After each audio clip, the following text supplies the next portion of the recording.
नमः शिवाय।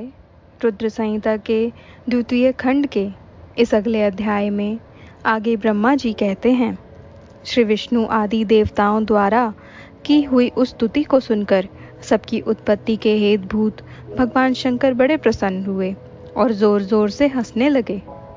मुझ ब्रह्मा और विष्णु को अपनी अपनी पत्नी के साथ आया हुआ देख महादेव जी ने हम लोगों से यथोचित वार्तालाप किया और बोले, हमारे आगमन का कारण पूछा।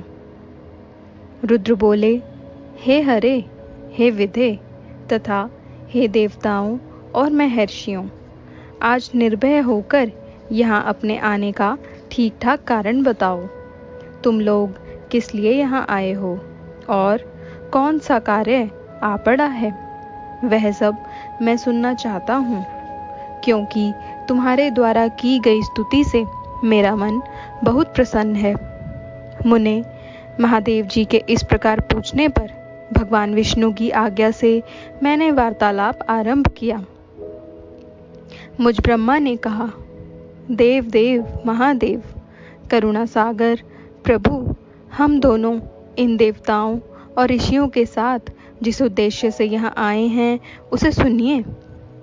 वृषभध्वज, विशेषतः आपके ही लिए हमारा यहाँ आगमन हुआ है, क्योंकि हम तीनों सहारथी हैं। सृष्टि चक्र के संचालन रूप प्रयोजन की सिद्धि के लिए एक दूसरे के सहायक हैं।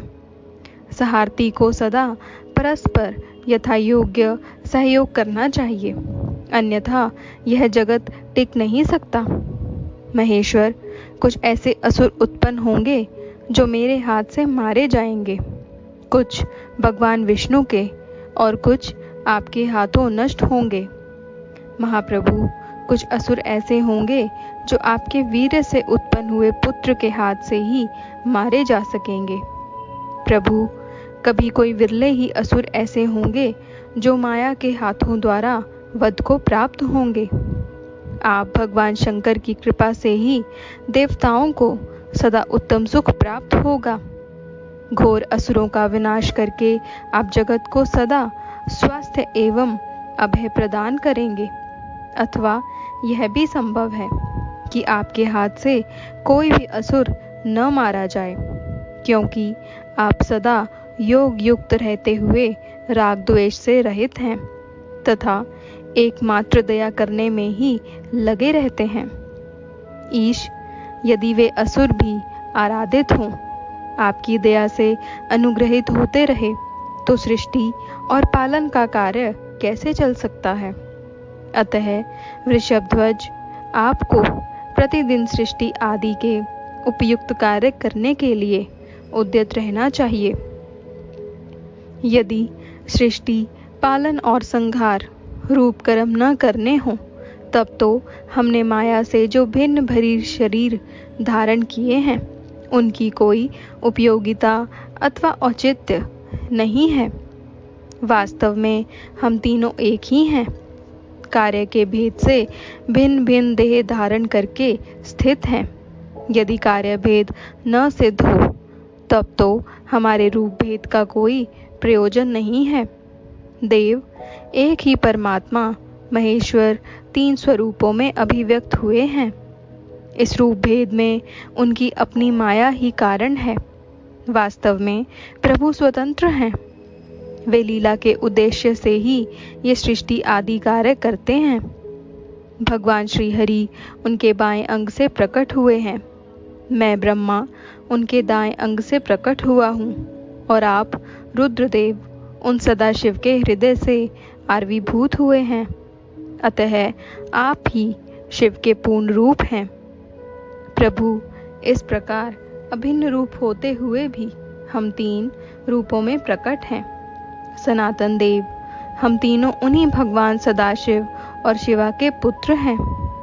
इस यथार्थ तत्व का आप हृदय से अनुभव कीजिए। प्रभु, मैं और श्री विष्णु आपके आदेश से प्रसन्नता पूर्वक लोक की सृष्टि और पालन के कार्य कर रहे हैं तथा कार्य कारणवश सप्तनीक भी हो गए हैं।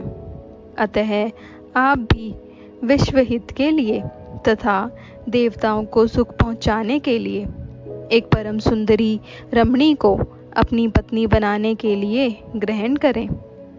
महेश्वर, एक बात और है, उसे सुनिए। मुझे पहले के वृतांत का स्मरण हो आया है। पूर्व काल में आपने ही शिव रूप से जो बात हमारे सामने कही थी, वही इस समय सुना रहा हूँ। आपने कहा था, ब्राह्मण, मेरा ऐसा ही उत्तम रूप तुम्हारे अंग विशेष ललाट से प्रकट होगा, जिसकी लोक में रुद्र नाम से प्रसिद्धि होगी। तुम ब्रह्मा सृष्टिकर्ता हो गए, श्रीहरि जगत का पालन करने वाले हुए, और मैं सगुण रुद्र रूप होकर संहार करने वाला होऊंगा। एक स्त्री के साथ विवाह करके लोक के उत्तम कार्य की सिद्धि करूंगा। अपनी कही हुई इस बात को याद करके आप अपनी ही पूर्व प्रतिज्ञा को पूर्ण कीजिए। स्वामिन, आपका यह आदेश है कि मैं सृष्टि करूं, श्रीहरि पालन करें और आप स्वयं संहार के हेतु बनकर प्रकट हों। सो आप साक्षात शिव ही संहारकर्ता के रूप में प्रकट हुए हैं। आपके बिना हम दोनों अपना अपना कार्य करने में समर्थ नहीं हैं। अतः आप एक ऐसी कामिनी को स्वीकार करें जो लोकहित के कार्य में तत्पर रहे। शंभु, जैसे लक्ष्मी भगवान विष्णु की और सावित्री मेरी सहधर्मिणी है, उसी प्रकार आप इस समय अपनी जीवन सहचरी प्राण वल्लभा को ग्रहण करें। मेरी यह बात सुनकर लोकेश्वर महादेव जी के मुख पर मुस्कुराहट दौड़ आई। वे श्री हरि के सामने मुझसे इस प्रकार बोले। ईश्वर ने कहा, ब्राह्मण, हरे, तुम दोनों मुझे सदा ही अत्यंत प्रिय हो। तुम दोनों को देखकर मुझे बड़ा आनंद मिलता है। तुम लोग समस्त देवताओं में श्रेष्ठ तथा त्रिलोकी के स्वामी हो। लोकहित के कार्य में मन लगाए रहने वाले तुम दोनों का वचन मेरी दृष्टि में अत्यंत गौरवपूर्ण है। किंतु सुरश्रेष्ठ गण, मेरे लिए विवाह करना उचित नहीं होगा, क्योंकि मैं तपस्या में संलग्न रहकर सदा संसार से विरक्त रहता हूँ और योगी के रूप में मेरी प्रसिद्धि है। जो निवृत्ति के सुंदर मार्ग पर स्थित है, अपने आत्मा में ही रमण करता, आनंद मानता है, निरंजन है, जिसका शरीर अवधूत है, जो ज्ञानी, आत्मदर्शी और कामना से शून्य है, जिसके मन में कोई विकार नहीं है, जो भोगों से दूर रहता है तथा जो सदा अपवित्र और अमंगल वेशधारी है, उसे संसार में कामिनी से क्या प्रयोजन है? यह इस समय मुझे बताओ तो सही। मुझे तो सदा केवल योग में लगे रहने पर ही आनंद आता है। ज्ञानहीन पुरुष ही योग को छोड़कर भोग को अधिक महत्व देता है। संसार में विवाह करना पराये बंधन में बंधना है। इसे बहुत बड़ा बंधन समझना चाहिए। इसलिए मैं सत्य सत्य कहता हूँ, विवाह के लिए मेरे मन में थोड़ी सी भी अभिरुचि नहीं है। आत्मा ही अपना उत्तम अर्थ या स्वार्थ है। उसका भली भांति चिंतन करने के कारण मेरी लौकिक स्वार्थ में प्रवृत्ति नहीं होती। तथापि जगत के हित के लिए तुमने जो कुछ कहा है उसे करूँगा। तुम्हारे वचन को गरिष्ठ मानकर अथवा अपनी कही हुई बात को पूर्ण करने के लिए मैं अवश्य विवाह करूँगा, क्योंकि मैं सदा भक्तों के वश में रहता हूँ। परंतु मैं जैसी नारी को प्रिय पत्नी के रूप में ग्रहण करूँगा और जैसी शर्त के साथ करूँगा, उसे सुनो। हरे ब्राह्मण, मैं जो कुछ कहता हूँ वह सर्वथा उचित है। जो नारी मेरे तेज को विभाग पूर्वक ग्रहण कर सके, जो योगिनी तथा इच्छा अनुसार रूप धारण करने वाली हो, उसी को तुम पत्नी बनाने के लिए मुझे बताओ। जब मैं योग में तत्पर रहूं, तब उसे भी योगिनी बनकर रहना होगा, और जब मैं कामासक्त हूँ, तब उसे भी कामिनी के रूप में ही मेरे पास रहना होगा। वेदवेता विद्वान जिन्हें अविनाशी बतलाते हैं, उन ज्योति स्वरूप सनातन शिव का मैं सदा चिंतन करता हूँ और करता रहूँगा। भ्रमण उन सदाशिव के चिंतन में जब मैं न लगा हूँ, तभी उस भामिनी के साथ मैं समागम कर सकता हूँ। जो मेरे शिव चिंतन में विघ्न डालने वाली होगी, वह जीवित नहीं रह सकती। उसे अपने जीवन से हाथ धोना पड़ेगा। तुम, विष्णु और मैं तीनों ही ब्रह्म स्वरूप शिव के अंशभूत हैं। अतः महाभागगण, हमारे लिए उनका निरंतर चिंतन करना ही उचित है। कमलासन, उनके चिंतन के लिए मैं बिना विवाह के भी रह लूंगा। अतः तुम मुझे ऐसी पत्नी प्रदान करो जो सदा मेरे कर्म के अनुकूल चल सके। ब्राह्मण, उसमें भी मेरी एक और शर्त है, उसे तुम सुनो। यदि उस स्त्री का मुझ पर और मेरे वचन पर अविश्वास होगा, तो मैं उसे त्याग दूंगा।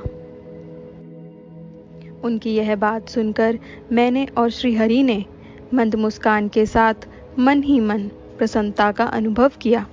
फिर मैं विनम्र होकर बोला, नाथ, महेश्वर, प्रभु, आपने जैसी नारी को खोज आरंभ की है, वैसी ही स्त्री के विषय में मैं आपको प्रसन्नतापूर्वक कह रहा हूँ।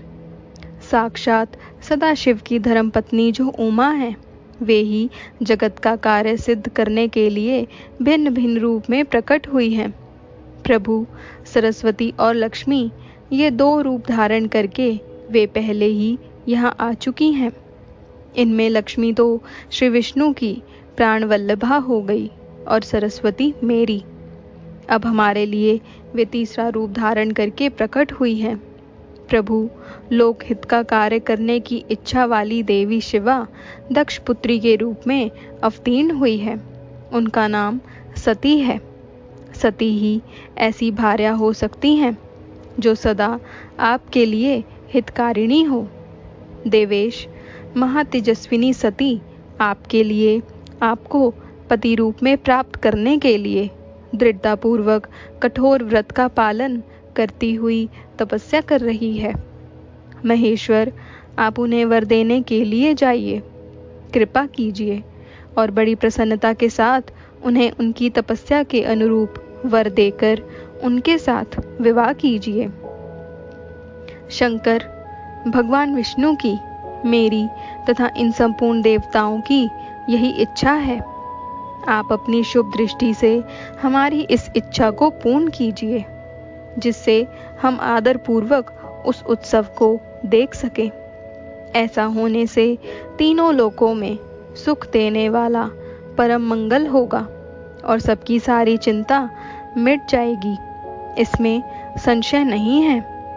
तदनंतर मेरी बात समाप्त होने पर लीला विग्रह धारण करने वाले भक्तवत्सल महेश्वर से मधुसूदन अच्युत ने इसी का समर्थन किया। तब भक्तवत्सल भगवान शिव ने हंसकर कहा, बहुत अच्छा, ऐसा ही होगा। उनके ऐसा कहने पर हम दोनों उनसे आज्ञा ले अपनी पत्नी तथा देवताओं और मुनियों के साथ अत्यंत प्रसन्न हो अपने अभीष्ट स्थान को चल आए।